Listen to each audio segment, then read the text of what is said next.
Welcome, everybody, for this second part of this series of webinar. Good morning, good evening, good afternoon. Welcome all again. And we really appreciate that you devote your time to attend this interesting series of webinars, in which this start the second part. As you may recall, we have the first one related to traditional knowledge and genetic resources, very interesting presentations. But now we move the vision, and then we'll talk about the intersection about intellectual property and cultural heritage and traditional cultural expressions, that we have two wonderful experts that will be moderated by our friend Fabricio Modica. Let me tell you that the three of the speakers has a PhD, so we are in an excellent hands. And let me just give a short, brief presentation about Fabricio, who is a lawyer from the Catholic University de Nuestra Señora de la Asunción in Paraguay. He has a master's on IP and PhD in law from the Austral University in Buenos Aires. He's partner of the Barreiro Modica Abogados in Paraguay.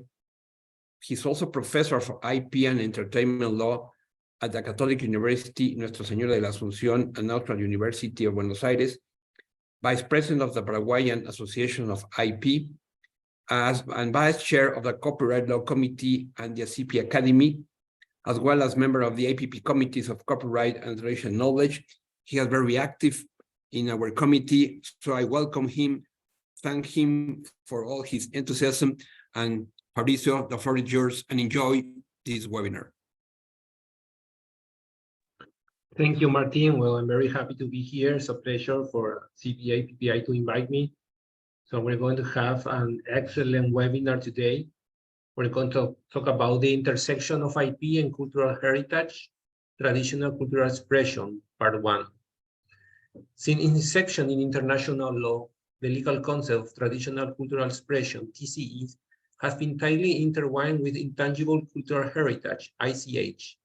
Whereas international negotiations are still underway for the protection of traditional cultural expression at WIPO, the UNESCO Convention for the Safeguarding of the Intangible Cultural Heritage is already celebrating its 20th anniversary. This session of the second part of the series will present first the legal framework created in 2003 for the safeguarding of the intangible cultural heritage and the tension that may arise with intellectual property in its implementation. A case study of France will afterward highlight the shared characteristics and key differences between the protection of traditional cultural expression, TCE, and the safeguarding of intangible cultural heritage, ICH. But first, before introducing our speaker, we have some housekeeping news or announcement to do. There will be a Q&A session at the end of all presentations. So, the question to speaker should be submitted via the Q&A function. For technical problems, please send a message via the chat function to APPI events. The recording slide from today will be available upon request to event@appi.org. We're going to have translation available, English, Spanish, Spanish, English, but we had some technical issue with our translators, so we're going to fix it in the near future. So please see if the function is available. And there's going to be at the end a brief survey after the webinar. Thank you very much for your feedback. It will be very good appreciated. So we have two excellent speakers. And first we're going to have Pierluigi. Pierluigi Petrillo is a full professor of comparative law at the University of Rome, Unitelma, Sapienza, director of UNESCO Chair of Intangible Cultural Heritage and Comparative Law, and professor of Loving Law and of Cultural Heritage for Food and Arts at the Luis Guido Carli University. Petrillo was the president of the evaluation body of International Cultural Heritage, ICH UNESCO Convention, from 2018 to 2022. And now he is a member of the ICH UNESCO Global Facilitator Network. Then we're going to have Lily. Lily Martinet holds a Bachelor of Fine Arts from l'École Régionale des Beaux-Arts de Rennes, a law degree with a specialization in international economic law, and a PhD from the Sorbonne Law School. In 2014, she was admitted to the French bar. Her PhD dissertation focused on traditional cultural expression in international law. She is currently an officer in charge of intangible cultural heritage at the French Ministry of Culture. So now we can hear the excellent speakers. Pierluigi, go first. Thank you very much. Thank you very much, dear Fabrizio. Thank you, Martin. Thank you to all of you and to the association for involving me in this webinar. I would like to share some slides with you. This is my presentation about a very relevant topic, the relationship between cultural heritage and intellectual property. First of all, I would like to start with the 2003 UNESCO Convention. As probably you know, UNESCO approved 20 years ago, as Martin said before, the UNESCO Convention, the Convention for Safeguarding Intangible Cultural Heritage. So the first point that we have to clarify is which is the meanings of intangible cultural heritage on a legal point of view, according to the 2003 Convention. It's not possible to give a clear answer to this question because the UNESCO Convention at Article 2 decide to do not provide a unique definition of intangible cultural heritage. But just to give us some information about the instrument that we have to use for understanding when we speak of intangible cultural heritage. So according to Article 2, Paragraph 2 of the 2003 Convention, intangible heritage can be considered an expression of cultural tradition that are transmitted by generation to generation and then create a sense of identity among members of the community concerned, the element. This kind of expressions of cultural traditions represent the identity of the community. That means that without this tradition, it's not possible for the people, members of the community, to be alive. The convention provides also some example of intangible cultural heritage and stressed several times that these examples are not exclusive, are not the unique example of intangible cultural heritage, but just some example. So the convention included in the definition of intangible cultural heritage, oral traditions and expressions, including language, performing arts, social practice, rituals, festive events, knowledge, and practice concerning nature and the universe, and traditional craftsmanship. It's important to stress the fact that during the negotiation of this convention, several member states wanted to include in this list of examples of intangible cultural heritage other domains, for example, agricultural production, food waste, nutrition tradition, but the majority of the member states say that this kind of heritage can be included in the social practices. In fact, in 2004, an expert meeting organized by UNESCO clarified that with the expression social practice, we have to consider also practice related food, related agricultural, and related food production. That if it is expression of the sense of identity of the community concerned. Now we can say that around 180 states decide to ratify the 2003 Convention. So this is one of the most important legal instruments at the international level related intangible cultural heritage.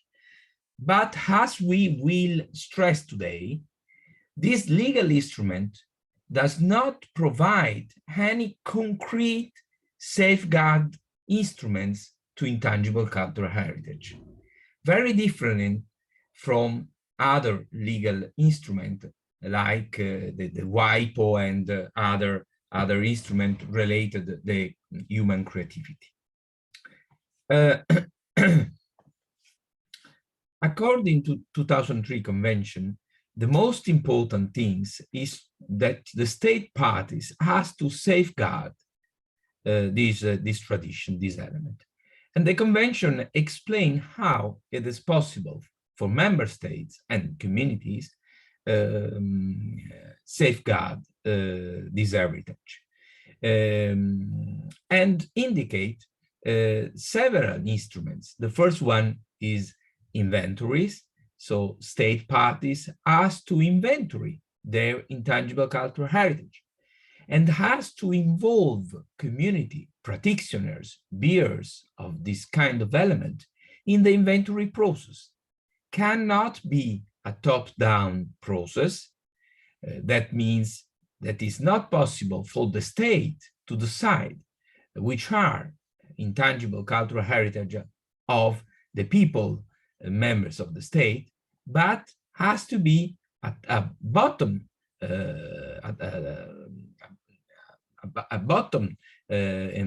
process, because the protagonist of this process has to be the practitioners of this kind of heritage. They have to request to the state to inventory their heritage. And if the community are against the inventory process, the state cannot include this heritage in the national inventory. I'm sorry, but I'm sick, and so I'm sorry for my voice. Another other kind of instruments that the convention provide for the protection of intangible cultural heritage are the duty that the member state has to elaborate a general policy and a general plan for safeguarding intangible heritage, also for guarantee that at school, university, there are transmission of this kind of tradition, of this kind of heritage, and also there are the transmission of the information relating, of the knowledge relating the intangible cultural heritage, also in an informal context, and not only in school and university. The state has to finance this kind of transmission, because one of the most things of this kind of heritage is the fact that this heritage needs to be transmitted by generation to generation for be alive through the different years. And another instrument is the listing mechanism. In fact, the UNESCO Convention established 3 different lists: the list of representative, the list of elements that needs urgent safeguarding, and the list of best practice for safeguarding intangible cultural heritage. We have to stress, starting from this point, that the aim of the 2003 Convention is not to advertise intangible cultural elements, is not to give quality or authenticity brands, because the aims of this convention is to create national duty for safeguarding intangible cultural heritage. There is a sort of, when an element is inscribed in this list, doesn't change the legal nature of this element, but there is a formal duty of the state to protect the element. And is a duty that the state commit through the international community, and not only at the national level. The listing mechanism, as I say, there are 3 different lists. It's very complicated. First of all, at national level, it's important to decide which kind of tradition can be proposed for the inscription in one of this list. In the case of the last list, cannot be an element, a specific tradition, but has to be a project, a programs for safeguarding several kind of elements or a specific element, but the content of the nomination has to be the instrument, the project, the program for the protection of intangible cultural heritage. Differently from the two previous lists, the representative list and the urgent need list. In the first case, the state can nominate one element each year that represent the cultural heritage of a community. I said that each state can present one nomination each year. That is true, but it is not true that the UNESCO evaluate one nomination for each member state each year. The state can present one nomination each year, but the evaluation process it's very different and can be is not automatically. So that means that when a state presents a nomination file, it's there is not an automatic mechanism that the UNESCO evaluate this file this year. It depends on a different criteria of priority that each year UNESCO approved, and according to this criteria, to this priority, the evaluation process move on. The international process of evaluation of the dossier presented by member state is also complicated. It's divided in two different moments. There is a technical evaluation provided by the evaluation body, and as Fabrizio said before, I was the president of the evaluation body of this convention. This is a technical evaluation. So the body that is composed of experts, independent experts, elected for 4 years by different electoral group by the committee of the Intangible Cultural Heritage Convention. This evaluation body provide proposal for inscription of the element in the list, or for not inscription of the element in the list, or for referral the inscription of the element in case some criterion are not satisfied. But the technical the technical decision will be submitted to the committee of the 2003 convention. This is a political committee composed of 24 states that can, and it happened several times, that can totally change the technical evaluation provided by the evaluation body.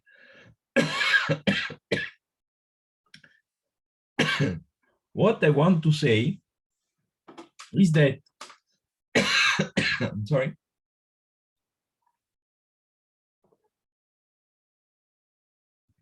the description of the element in the list does not represent a declaration of authenticity or awareness of the element inscribed. I'm sorry, I go very fast. So, as I said before, the description of the element in the list does not change the legal nature of the element, and does not provide any legal instrument for safeguarding the element itself. It is important, in fact, that the state approve national legislation for safeguarding the element. This is totally different from the intellectual property systems. As you know better than me, intellectual property systems is based on the fact that there is a physical person of entity that is the author of the work and that can prove that he is the author of the creativity expression. In the case of 2003 convention, is totally opposite. The 2003 convention exclude the description of the element in the list, provide a certification of ownership of the element in the list. And the inclusion of an element in the list so does not provide any authenticity on or originality of the element.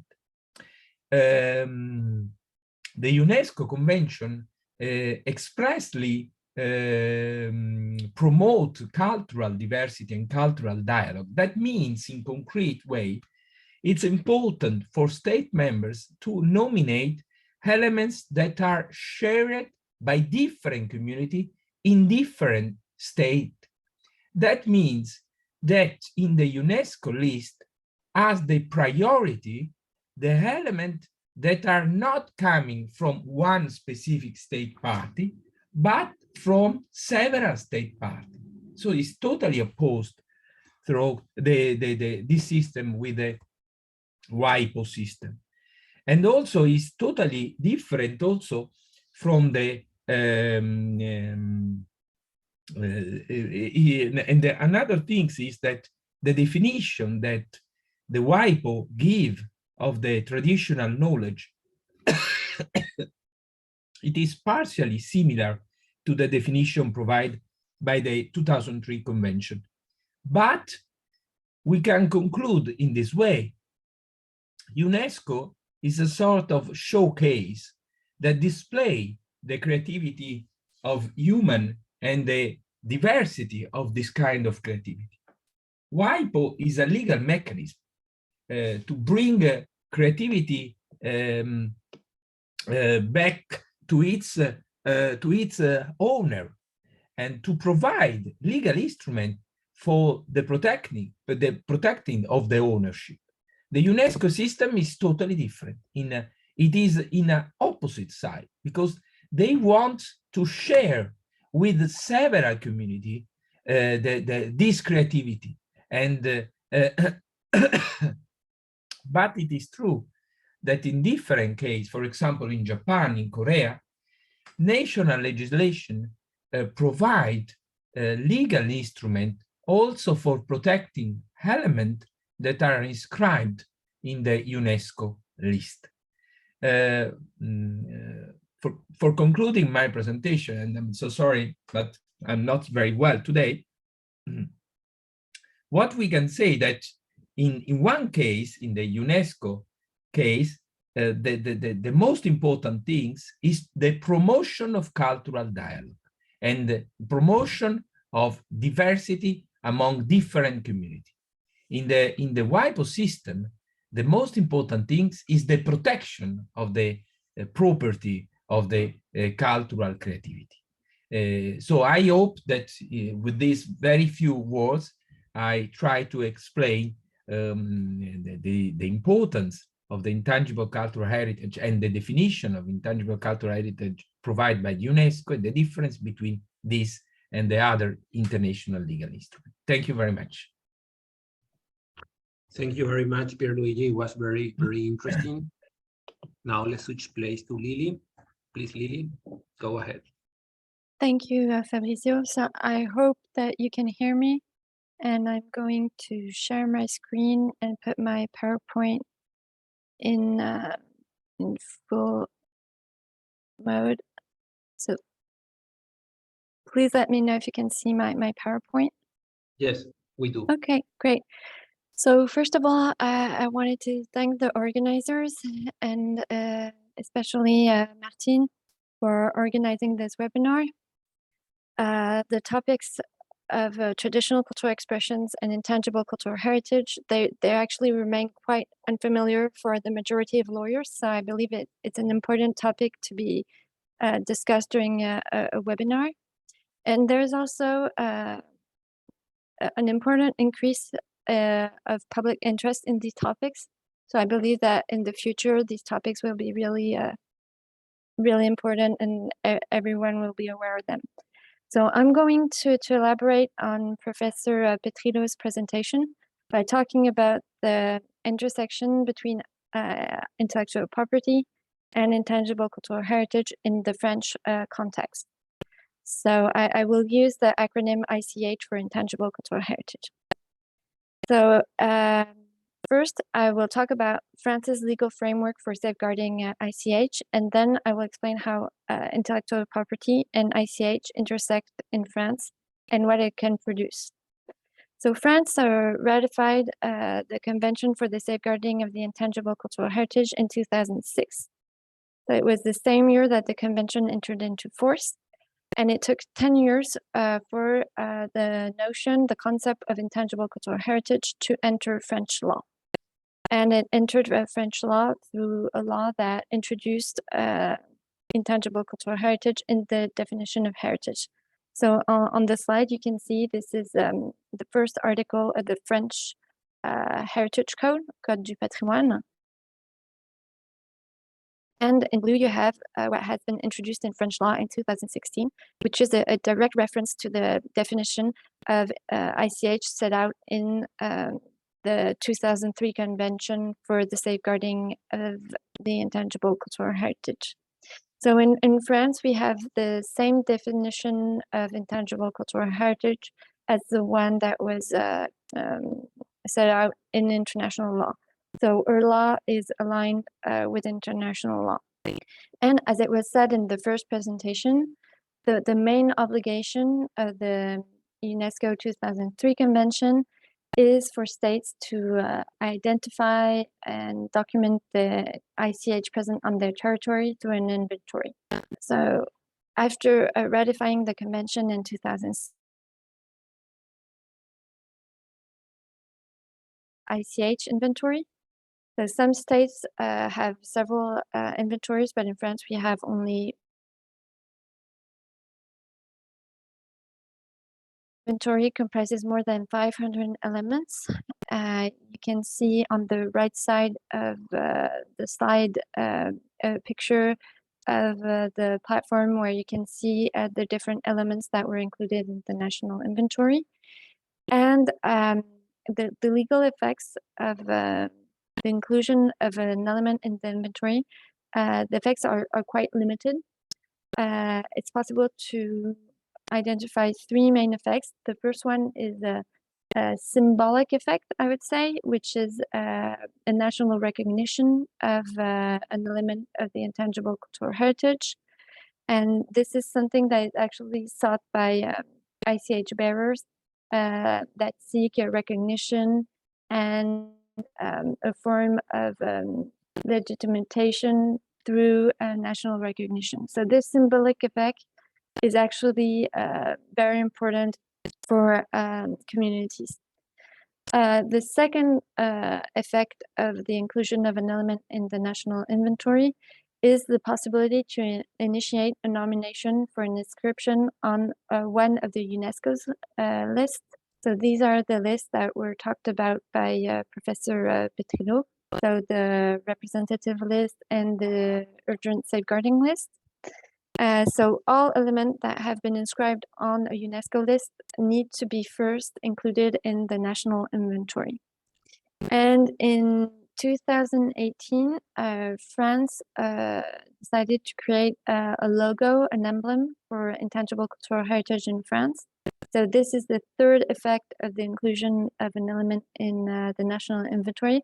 It's the possibility for communities to use the logos, the emblem that you can see on the left side of the slide. So this was the goal of this emblem, of this logo, was really to enable the communities to signify visually that an element was included in the inventory.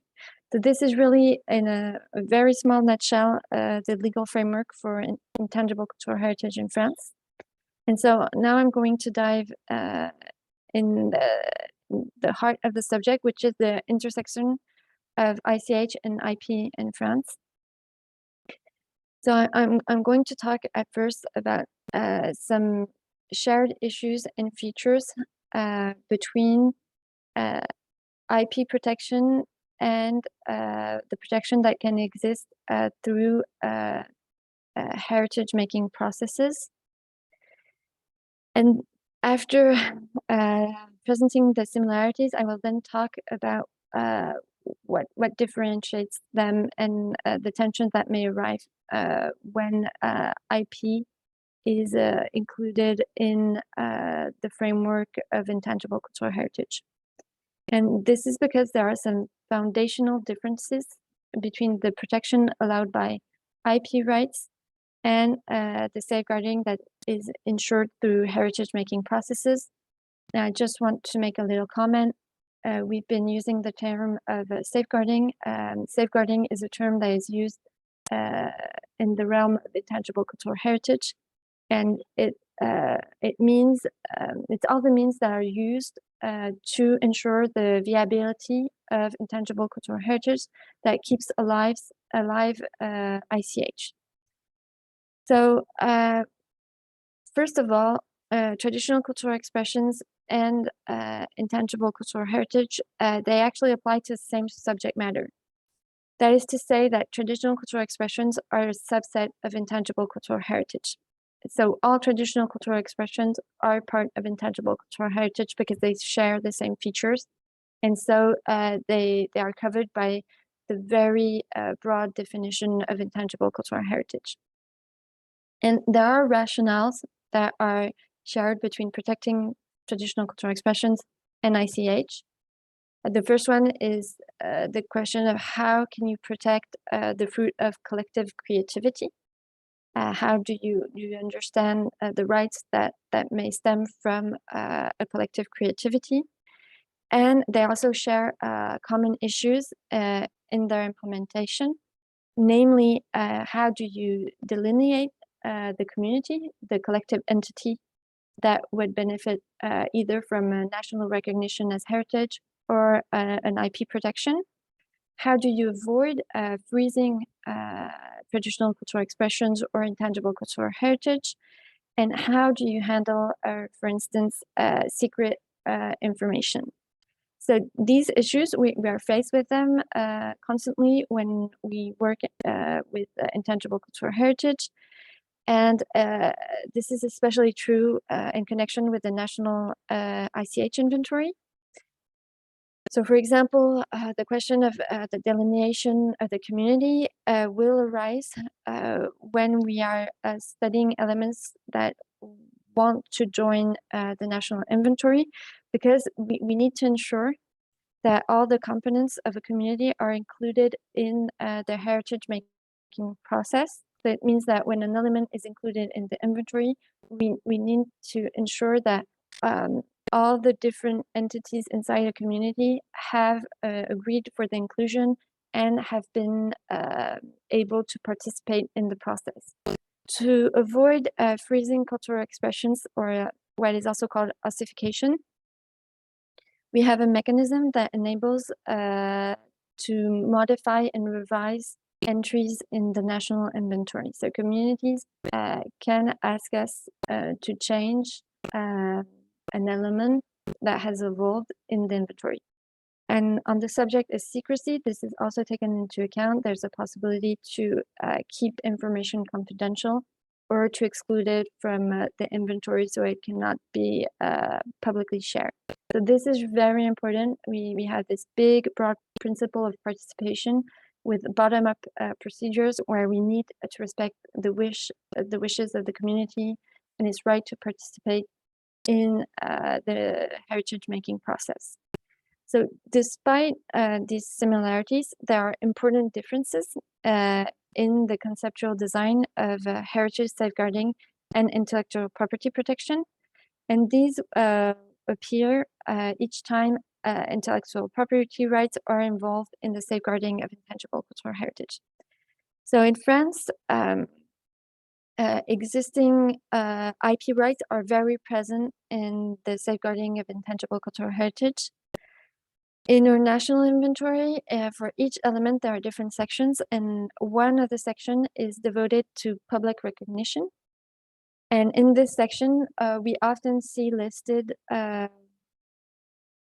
geographical indication, collective trademarks that are considered by the communities as mechanisms to protect their intangible cultural heritage. So IGs in France, they can be registered for several domains of intangible cultural heritage, different types of traditional cultural expressions. They can be registered for food products and spirits, which are part of intangible cultural heritage, but are not included in traditional cultural expressions. But IGs in France can also be registered for craft and industrial products. As of 2015, a law was adopted opening geographical indications to craft products and industrial products, which is very important because it creates a layering of geographical indication protection and heritage recognition. So on this slide, you have an example of layering of, on the one hand, a heritage recognition, and on the other hand, geographical indication. So on the left, you have a tapestry, which is part of the element Aubusson tapestry, which was inscribed on the representative list of the Ice Age of Humanity. And on the right side of the slide, you have the technical document that comprises all the specifications for a geographical indication for Aubusson tapestry. So we have both type of protections on the same subject matter, which I believe is very interesting. And so in this case, we can see that there is a complementarity between IP protection and ICH safeguarding. But IP rights have characteristics that run against principles enshrined in the 2003 Convention, which was said before in the first presentation. And you can have tensions that arise from the implementation of IP rights linked to intangible cultural heritage. And to explain these tensions, I'm going to talk about an element which was inscribed in 2022, which is the artisanal know-how and culture of baguette bread. And as you know, baguette is very important for France as bread. It's part of culture.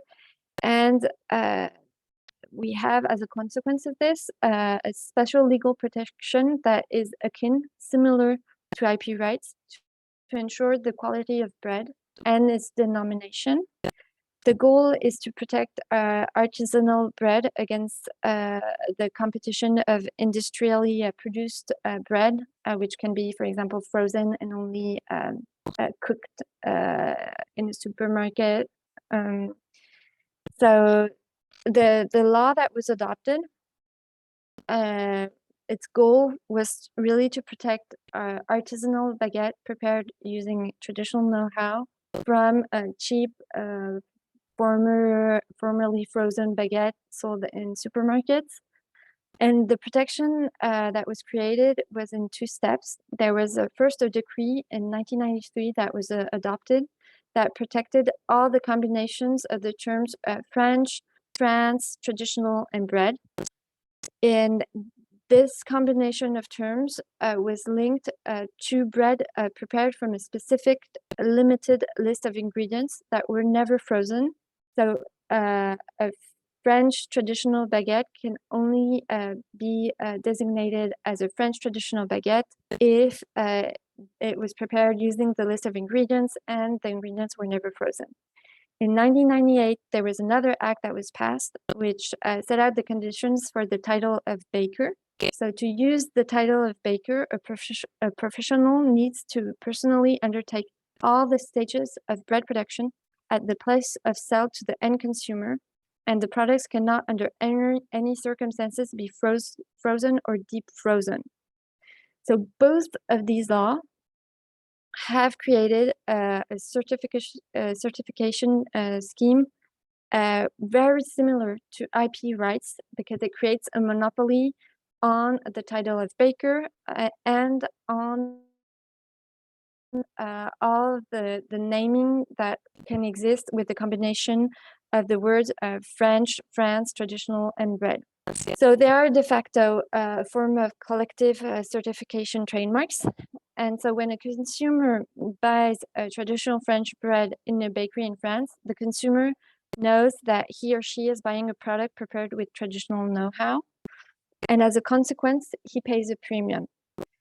So in parallel of these laws protecting the traditional know-how of the preparation of traditional bread, there was a procedure that was initiated for recognition of the know-how and skills of bakers. So it started in 2018 with France's national inventory having a new entry, which is the artisanal know-how and culture of baguette bread, and then a recognition at UNESCO in 2022 on the representative list. And during the procedure of recognition, experts of the evaluation body stressed 3 points, and I'm going to conclude on these 3 points. So the first one is the importance of using vocabulary and concepts that are appropriate to the 2003 UNESCO Convention, to avoid expressions such as authenticity, origin, as well as any reference to exclusive ownership of ICH. The second point is the need to ensure that the application of a standard procedure does not restrict or stifle human creativity. So this is the issue of freezing social practices. And finally, the need to pay more attention to the cultural and social functions of the element and not focus only on the product related to it.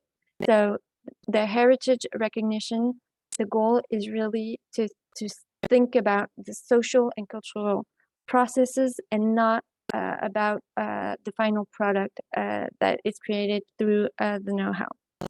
So you have a tension here between intellectual property and intangible cultural heritage. And we have to ask ourselves, how can we reconcile these approaches? Because communities use both. They use intellectual property and heritage making processes. So we need to ask this question: how do we have integrated approaches between protecting traditional cultural expressions and safeguarding ICH? And I want to conclude on this point, and I thank you for your attention, and I'm looking forward to the discussions. Thank you very much, Lily, for your presentation. So now is the best part, the Q&A session. So we have plenty of time because you guys were on time. And we have 4 questions, 1 for each of you and 2 questions for both of you. So let me start with Pierluigi. The first question is, what is the legal effect of the UNESCO Declaration of Cultural Heritage? Is just a declaration of goodwill, or is there any legal sanction against someone who reproduces an ICH without authorization, for example, videos, t-shirt, print material, etc.? Thank you, Fabrizio. Well, first of all, we have to clarify that today we are speaking about intangible cultural heritage and not tangible cultural heritage, because it's totally different. The 2003 convention related intangible cultural heritage from the 1972 UNESCO Convention for Tangible Heritage, the famous World Heritage. It's totally different. The listing mechanism is totally different. The reason of the inscription of the element or of a site in the list. In the intangible cultural heritage system, the inscription of an element in a list, as I said before, doesn't change the legal status of the element of the tradition, but it provides several duties to the state parties that is member of the UNESCO Convention and that requested the inscription of the element in the list. That means that UNESCO doesn't provide any protection of the element, but it is the state members, the state parties that nominate the element in the list, declare to the international community that this element, this tradition, represent its tradition. And so the state brings the duty to protect at national level, at the most important, with the most effective instrument. So this is not a declaration of willingness, but this is a formal declaration to the international community provided by the state that the state decide to protect the element in a concrete way. For example, through finance the practitioners of the element, through the guarantee of the transmission of the element, of the knowledge related the element at in a formal or informal context, school, university, association, and so. For example, implementing research and studies on the element, no? So, or for example, in Italy, we have several municipalities where there are also practitioners of element inscribed in the list that decide to give to the community a public space for the presentation of the element, or for example, decide to cancel taxes for the association of practitioners. No? Why? Because the element is inscribed in the list. So that means that the state has the duty to protect it. So I hope that in this way is clear. And it's totally different from the World Heritage List and World Heritage Mechanism. Perfect. Thank you very much, Pierluigi. Now we have a question for Lily. So Lily, are IP law the best device for protecting TCE materials?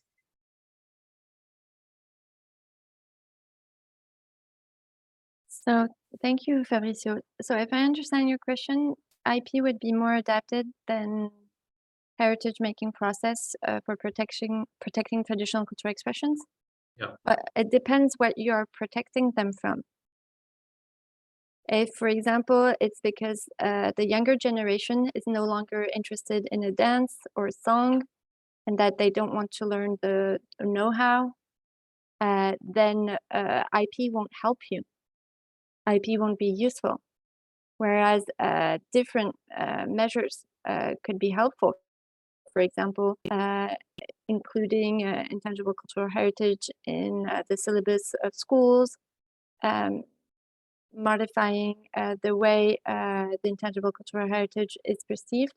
So I showed an example from the Tapisserie d'Aubusson, the tapestry. And for example, they have this whole project of contemporary creativity, and they did a whole series of tapestry with Tolkien, Lord of the Rings, and also Miyazaki, animation and Nausicaa and such. And all the people that know that I work in intangible cultural heritage but don't really know what I do, they were telling me, oh, I saw the tapestry and I know what it is. And so these are measures that can really help to raise awareness on the value and the need to safeguard intangible cultural heritage. So when you're in this dynamic, the heritage approach is more suited. But when you have, for example, competition from cheap manufactured in series products, then it's not adapted, and IP would be more useful. So you always had to think, what are we protecting it from?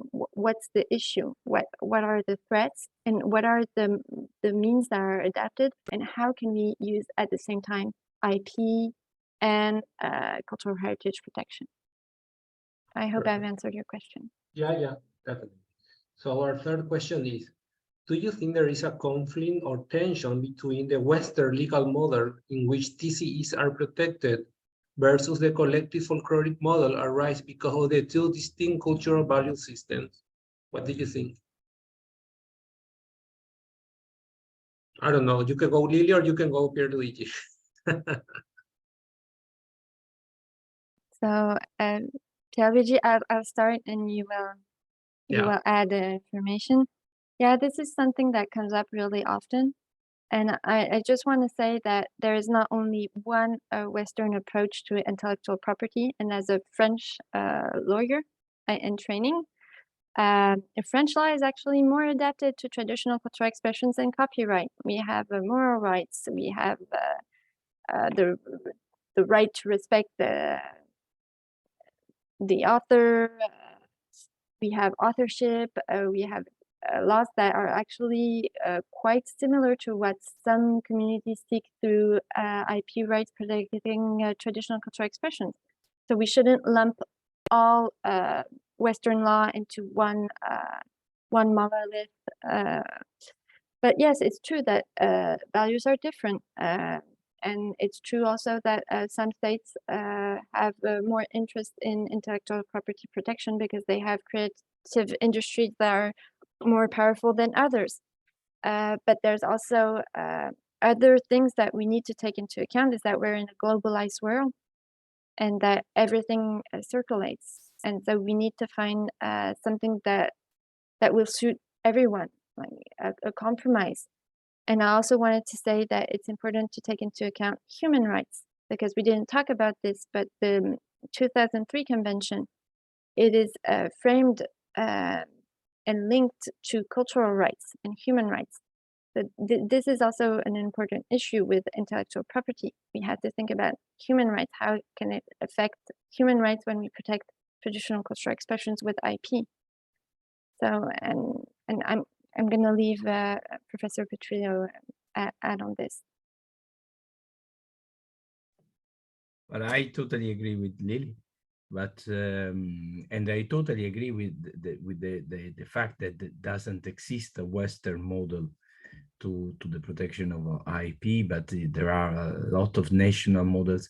But in my view, is interesting that the protection of intangible heritage at national level started in the Asia context, because the first national legislation approved for the protection of ICH was approved in Korea and in Japan after the Second World War.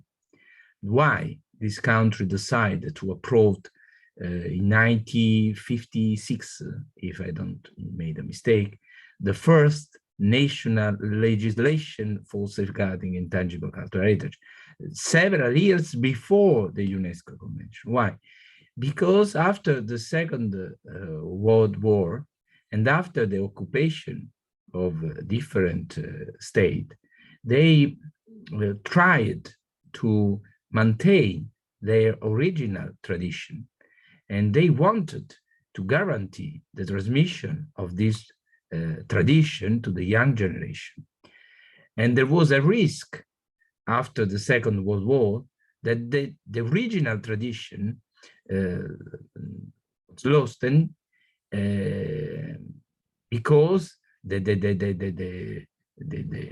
new generation, the young generation, decide to follow the Western behaviors. So the Parliament of Japan and of Korea decided to approve a specific legislation for this fact. So, and they represent now a model for the Western country.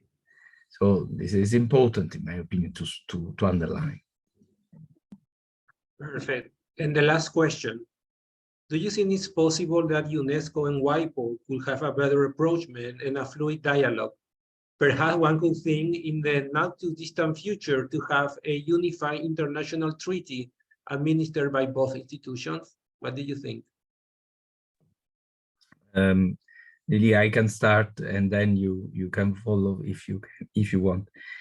I think that it will be impossible because the aim is totally different. As I said before, the UNESCO was founded in 1945 during the Second World War, or just at the end of, for a specific aim, to promote intercultural dialogue and through the culture try to provide peace at all people around the world. So the aims of WIPO is totally different. The WIPO system didn't want to guarantee the peace around the world, but just to guarantee the respect of the ownership.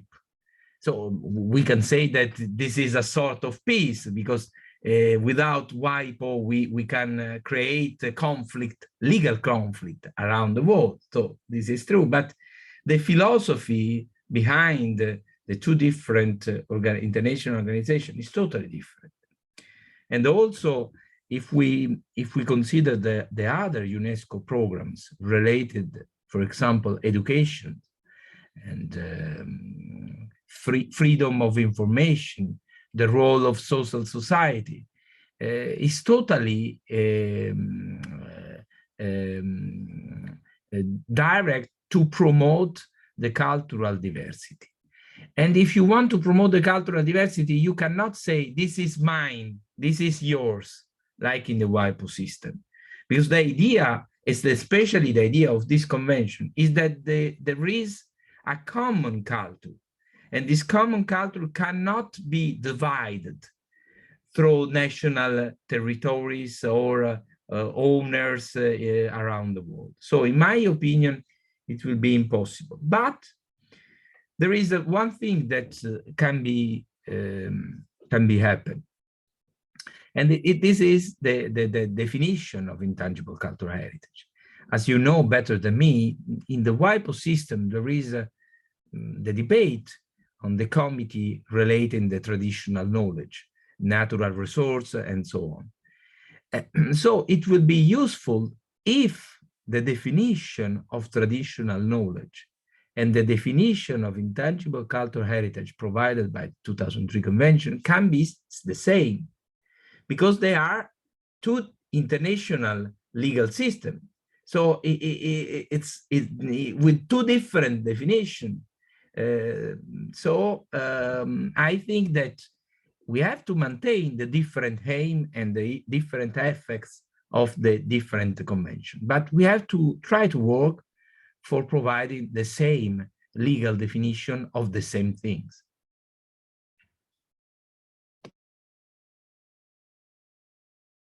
So I completely agree on the same definition. For me, it would be fragmentation. If we started to have a different definition for the same subject matter. I just wanted to say that there's a long history of how the convention was adopted, how it was negotiated, and there was a time where WIPO and UNESCO were collaborating on the protection of expressions of folklore and adopted some legal texts, and that UNESCO, there was a period where UNESCO was involved in copyright also. And both international organizations are part of the United Nations system. So they are in the same galaxy. And this is why I think it's very important to think about the way that these instruments would interact one with each other and if there's a possibility eventually to have contact points. For instance, what was said before, the definition would be one contact point, but it could be also a reference to the convention and a treaty adopted by WIPO. And what I really wanted to emphasize is that there is a need to use the experience that has been garnered with the implementation of the 2003 UNESCO Convention in the negotiations on traditional cultural expressions. Because we are faced with issues that are, how do you define the community? Who's part of the community? Who's not part of the community? What are the rights of the community? And as time goes by, we see that some of the issues are the same. And the inventory in France, it was created in 2008. So now we have like 15 years of experience with the national inventory. We can already say that some things work and some other thing doesn't work. We can explain how do you formalize consent, for instance, consent to be for an element to be included in the inventory. So there's all this reflection that should be used in the context of the protection of traditional cultural expressions by intellectual property. Well, thank you very much, both Lily and Pierluigi. I think the answer were very, very interesting, the debate. But we have to finish, unfortunately. So, Martin, you have something to say? Thank you. Since we are short of time, you, all the audience may agree with me that we were very fortunate to have these great experts. Lily, Pierre, really appreciate, because as you really expert provide us an interesting overview about the UNESCO perspective, and will be the first part for the second webinar, in which we'll have the discussion now about with some of WIPO, what's WIPO doing about cultural expressions, and a very interesting project supported by the European Union about what is called the Arachne project. So I really encourage that all of you be aware and be connected with this second webinar. July 18th will be the end of this series of 4 webinars, in which we explore about traditional knowledge associated with genetic resources and cultural expressions. And we will see in the last one how genetic resources will be a means to preserve cultural heritage. I encourage to attend it. I again support and thanks a lot to Lily and Luigi, as well as Fabricio, for all this outstanding effort, and all of you for having attended this webinar. Thank you very much. And I strongly also encourage to attend for the CP, the forthcoming Congress in December in Mexico City. You are more than welcome to my country, and we will be happy to have you and share with all this our cultural heritage. And also, but also before on October, go to this interesting city, Istanbul, also surrounded by a very long history and cultural heritage, of course, and how we'll be linked with IP.